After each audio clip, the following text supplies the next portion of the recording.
So the Biden administration is getting gangster. They're getting gangster now. See, the Houthis in Yemen, they think that they could just do whatever they want. They think they can attack ships in the Red Sea that have absolutely nothing to do with the conflict in Israel and Gaza, and that they can do it with no consequences. So now the Biden administration is now striking the Iranian-backed Houthis in Yemen. If you want to sit there and you want to support Hamas and you want to support the Iranian-backed Houthis, you're literally retarded. Now, me personally, my take, I'm pro-America. And I'm pro-America's allies. I'm pro-protecting and backing Israel. I will not accept anything but a showcase of strength. If the Iranian-backed Houthis want to attack British-owned, Japanese-operated ships and constantly risk World War III over a conflict that they're not involved in, Israel-Palestine, if the Yemeni Houthis want to involve themselves, not even involve themselves in this conflict, if they want to possibly spark World War III over a conflict that has nothing to do with them, I welcome Joe Biden to blow these up. Please and thank you. Now let's see what Joe Biden got up to. Let's see what he did. The Houthis are, of course, backed by Iran. This war could be escalating big time. The U.S. and the U.K., to a large extent, have been telegraphing the fact that if attacks on commercial shipping lanes in the Red Sea, a critical waterway, continued, the U.S. would be compelled to act. We are now seeing those actions take place in real time. A U.S. official telling CNN that the U.S. is hitting multiple targets in Yemen controlled by the Houthis. We have seen reports of explosions in major western Yemenite cities like Al Hudaydah and several other cities there. That the likely result of these U.S. strikes, the strikes carried out by U.S. fighter jets as well as Tomahawk missiles. Those are land attack missiles launched from Navy vessels. There's also an expectation, based on comments we've seen from the UK, that they might be a part of these strikes as well. Crucially, this is not a strike on a single location. These are multiple targets, and apparently based on reports of explosions from Yemen across multiple cities. The U.S. very much trying to send a message as it works to deter further attacks on commercial shipping lanes, attacks that have forced some major shipping companies to entirely avoid the Red Sea, adding thousands of miles to shipping routes. It is because of this threat, the shipping, that the U.S. set up Operation Prosperity Guardian with more than 20 other countries to defend the shipping lanes, but that was purely defensive. This is an offensive operation targeting the Houthis in Yemen. The Houthis had vowed that they would respond to any sort of U.S. aggression with an even greater response. We saw them just on Tuesday launch 21 drones and missiles that were intercepted by U.S. and U.K. destroyers and aircraft. So you see, over the course of the last 48, 72 hours, a potential major escalation in the Red Sea and the southern Red Sea. Again, the U.S. now carrying out strikes in Yemen using fighter jets as well as Tomahawk missiles against Houthi targets. They had warned this was a possibility. And Wolf, we are very much seeing that possibility play out as we speak. Yeah, this will. Here's my thing. Here's my thing about the Houthis. Now, the Houthis have absolutely no business being involved in this conflict. And what conflict am I talking about? I am talking about the conflict involving Israel and Palestine. That is exactly why the Iranian-backed Houthis in Yemen are acting a damn fool, attacking ships in the Red Sea. Now, to give y'all an idea of like the kind of crazy ass games the Houthis are playing, let's look at what's going on. The Houthis attacked an internationally owned ship. So Japan has condemned the hijacking of a Japanese-operated, British-owned cargo ship in the Red Sea by Iran-backed Houthi rebels. The Yemeni militia claimed the vessel was Israeli, and a spokesman said the seizure was only the beginning of a battle at sea. So here we have Houthi rebels, Iranian-backed Houthis, attacking a Japanese-operated ship owned by the British. So you're playing with the Japanese operating crew. So if you kill any of these people's citizens, the Japanese might send naval vessels down there to do something. These people are playing World War III games over a conflict that does not even involve them. Now, for those of y'all that would sit there and spam all this pro-Palestine bullshit, if you're an American and you're not Arab, Muslim, none of that, please shut the fuck up about this pro-Palestine, pro-Houthi bullshit. I don't want to hear this from y'all. Here's what the Houthis think about you. Just in case you don't know, I'd be more than happy to show you. Here is the slogan of the Houthi movement. It starts with "God is the greatest." Then it says "Death to America." So for you American niggas constantly talking about some free Palestine, supporting the Houthis, they don't fuck with you. Death to Israel. Now what the fuck do the Houthis in Yemen have to do with Israel? Zero. Zilch. Nada. Nothing. It's all religious zealotry. These niggas have nothing to do with the conflict in Israel other than you're fighting with Muslims, we're Muslims, so we hate you. These motherfuckers are playing with World War III over religious zealotry. These niggas need to grow up. They're not the only religious nation in the world. A lot of other Arab nations are allowing this conflict to play out the way that it will, and they're not risking the stability of the globe over religious zealotry and tribalism. It further goes on to say, death to Israel, a curse upon the Jews, victory to Islam. This is a movement from Yemen. Yemen is not involved in any conflict with Israel. Yemen rests at the bottom of the Arab. I don't know why I said Iranian. Yemen rests at the bottom of the Arab Peninsula. They have zero reason to be playing these types of games. Now, to explain to y'all exactly what the world is losing as a result of these games, these dumbass little games they playing. How Houthi rebel attacks in the Red Sea threaten global shipping. Since mid-November 2023, the Yemen-based Iran-backed Houthi rebel group has attacked dozens of commercial ships in the Red Sea, with no signs of slowing down. An exodus of shipping companies from the region now threatens to scuttle supply chains and increase consumer prices just as global inflation begins to ebb. So the United States has announced an international security initiative to protect commercial vessels and has launched strikes on Houthi sites in Yemen. Some experts worry the response could catalyze a wider regional conflict. Now that's exactly what the Houthis want. They want a regional conflict. They want to crash the fuck out. The rest of the world is trying to maintain some semblance of peace as Vladimir Putin and his henchmen try to orchestrate that bullshit-ass war in Ukraine. We're already trying to handle that, contain that, and shut that down. Then the Palestinians decide to kill 1,200 Israeli civilians and kidnap 200 civilians. Just because Hamas is incapable of beating the Israelis in conflict, just because they're incapable of winning the war, does not mean that the Houthis are now entitled to disrupt global trade, damage the global economy, drive up prices, and try to cause World War III. These two things are in no way correlated.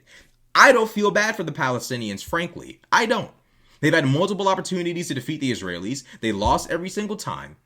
And they decide after electing Hamas to start sending missiles over to Israel. So then they end up being occupied again. And now they're mad about being occupied after they tried to kill the Israeli civilians by blowing them up with rockets. So after you decided to wild out, they then decide to occupy you because you keep wilding out. Then after being mad about being occupied, after trying to kill them, you stage the October 7th attacks. They then respond by blowing you the fuck up. Now, because Hamas chooses to hide amongst civilian infrastructure, it's impossible for Israel to respond by just hitting Hamas targets. So they unfortunately have to strike a disproportionate amount of civilian locations, infrastructure sites, in order to damage Hamas. Hello? But people are still crying about free Palestine. Free Palestine from what? From what? Free them from what? They're not even being properly formally occupied right now. Israel had to go in there and invade the Gaza Strip. Free them from what? Take all the land back? What, the land that they lost as a result of fighting multiple wars against Israel? No, thank you. Do the Native Americans get to take your house? Because the United States beat them in multiple wars? Do the Native Americans decide to take your crib? A lot of y'all will sit there and say yes, but you don't actually mean it. How far are we willing to go in this game of, well, it was their land originally, give it back? Should Australia be done away with? What about Canada? What about the United States? What about plenty of nations in the Caribbean? You think black people are indigenous to the Caribbean islands? I'm Caribbean, proud of it. But we're not indigenous to the Caribbean. The Carib people, the Arawak peoples, they're indigenous, and yet they don't run those countries. Should we be forced to leave the Caribbean? Should Latin American countries populated by mostly white people be forced to leave? How far do we go with this? The Houthis are playing an irrational and just delusional game. Now, why are the Houthis attacking the ships in the Red Sea? The Houthis say their strikes are directed at boats with Israeli interests, and that the attacks will continue until Israel ends its war in Gaza. But in practice, the Houthis have targeted ships indiscriminately, experts say. Shipping is notoriously opaque, with vessel ownership and operation, crew nationality, and flag of registry often differing. Fearing attacks, major shippers include global leader AP Moller and Maersk have announced plans to avoid the Red Sea and the Suez Canal, diverting some $200 billion in trade. So Egypt, in particular, benefits greatly from this trade. Nations like Sudan, Eritrea, all Saudi Arabia, there are plenty of nations that need this trade, including Israel. And the Houthis are doing their best to fuck everything up for everybody because of a conflict they're not even directly involved in. You can't make this up. So where are ships being targeted? Reported incidents of Houthi targeting of vessels between November 19, 2023 and January 2nd, 2024. So these red dots are all examples of where these niggas is wilding at. Look at this bullshit. They wilding. Incidents include attacks, approaches, business interruptions, and sightings. How could Houthi attacks affect the global economy? Okay, now we get into the good stuff. The Red Sea is one of the most important arteries in the global shipping system. With 1/3 of all container traffic flowing through it, any sustained disruption in trade there could send a ripple effect of higher costs throughout the world economy. This is particularly true of energy. 12% of seaborne oil and 8% of liquefied natural gas transit the Suez Canal. Avoiding the Red Sea means abandoning one of the most common global shipping routes from Asia to Europe. Indeed, 40% of Asia-Europe trade normally transits this sea. Ships shunning the Red Sea will have to instead sail around the Horn of Africa, which can cost $1 million more round trip and additional fuel costs. Still, more than 150 commercial ships have chosen the longer route since November. On the other hand, insurance premiums for ships using the Red Sea have shot up nearly tenfold since the attacks began. Some shipping companies already passing down these expenses. France's CMA CGM, the world's second largest shipper by market share, recently announced that it would double its rates for shipping from Asia to Europe. The Houthi strikes are only the latest in a series of disruptions that have highlighted the interconnected nature of shipping and its crucial role in the global economy. In 2019, Iran attacked several oil tankers in the Strait of Hormuz, leading many freight companies to opt for the Cape of Good Hope route. In 2021, a ship ran aground in the Suez Canal, holding up $10 billion in goods each of the 6 days the canal was clogged. Most recently, $10 billion! A ship ran aground and it held up $10 billion in goods each of the 6 days the canal was clogged. Look at what kind of money these terrorists are playing with, bro. Look at what kind of money they're playing with. I'm trying to get y'all to understand. Avoiding the Red Sea means longer shipping routes. So here's the original route.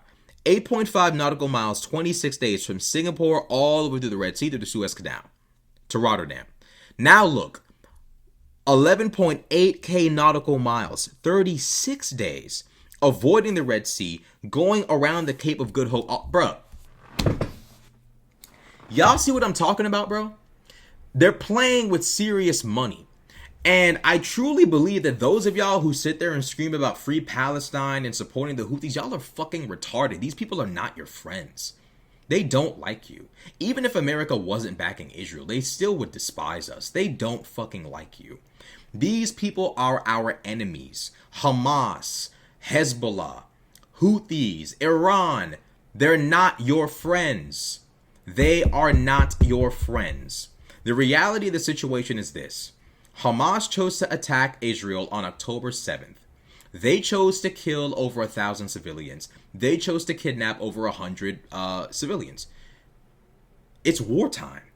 And in war, shit gets ugly. What? Because you're losing the war, you're all of a sudden entitled to the world stepping in and stopping the fighting? No, absolutely not. Just because you swing on somebody and then they beat your ass doesn't all of a sudden mean that we should all be mad at the motherfucker who's whooping your ass. You started the fight. If you can't handle the fight, maybe you should leave people the fuck alone. At some point, the Palestinians are going to have to move toward a more reasonable and rational reality. Move toward a much more common sense approach to their issues with Israel. Because Attacks like October 7th, shooting missiles, these kinds of things are not reasonable and rational. And I know that to Iran and to the Houthis, this is amazing. But the Palestinians are never going to win this endless, constant struggle. And at some point, there's going to have to be an outcome that isn't pretty. Right now, the best we can do is Israel goes in, destroys Hamas, and third-party militaries, possibly Egypt, maybe even Jordan, Saudi Arabia, can come in, occupy the land, work with the native population, and try to de-radicalize them. That's the best option we've got. I don't want the Palestinians to be displaced from the Gaza Strip. But the idea that somehow or another they can attack Israeli civilians, they can call upon the support of the Houthis, try to derail and destabilize the entire fucking world, and somehow we're just supposed to be cool with that is crazy. Absolutely crazy to me. So at the end of the day, that's what I think. I think that this is absolutely amazing that Joe Biden is standing on business. He's about to light these niggas up, and I support it. Frankly, I just do. I've done enough research into this conflict to realize that the Palestinians are absolutely fucking tripping, bro. Y'all have had multiple opportunities to defeat the Israelis, and you lost over and over and over and over again. Y'all can, right, like the Arabs and the Palestinians have multiple times tried to destroy Israel with zero provocation and continuously lost over and over again. You keep starting the fight, you keep losing, and we're all supposed to just lose the stability of the world and the world economy for your pride. No. No. Absolutely not. So, ultimately, Joe Biden made the right call. Joe Biden made the right call by blowing these motherfuckers up, and I hope they continue to blow them up. I hope they completely disarm the Houthis, destroy their naval capabilities, their drone capabilities, their missile capabilities, and render them completely powerless. That way, Iran can lose its proxy power, and we can finally put this, Israel-Palestine conflict to some level of rest and shift our attention back to Ukraine. So that's just what I think about it. Well, that's what I think. Let me know what you think in the comment section below. Like, comment, subscribe. I'm out.